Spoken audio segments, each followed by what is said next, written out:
Si Gilles Pénal était à la tête d'un département, qu'est-ce qu'il ferait face à cette situation? Eh bien, si Gilles Pénal était à la tête d'un département, il n'accueillerait pas ces faux mineurs isolés étrangers. Je voudrais simplement vous dire une chose. Il y a eu un rapport sénatorial en juin 2017 sur ce sujet des mineurs isolés étrangers.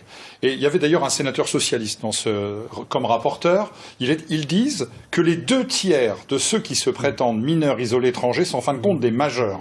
C'est une véritable fraude, mais le drame, c'est que cette fraude coûte une fortune aux contribuables. Environ 18 millions d'euros rien qu'aux contribuables du département du Finistère. Le rapport sénatorial nous dit qu'en 2016, écoutez bien ces chiffres parce qu'ils sont incroyables, en 2016, pour l'ensemble de la France, c'était 1 milliard d'euros. En 2017, 2 milliards d'euros.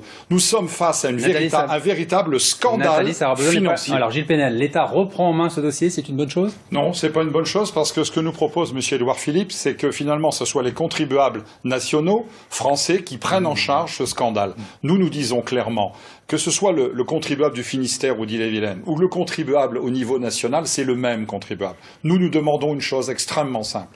La plupart de ces gens doivent être expulsés. Ils sont rentrés clandestinement en France. Ils n'ont pas à toucher des avantages sociaux supérieurs à des millions de Français. Je pense par exemple à nos éleveurs bretons qui gagnent 3 fois moins, 4 fois moins, 5 fois moins que ces immigrés clandestins que l'on gave tous les jours sur le dos des contribuables.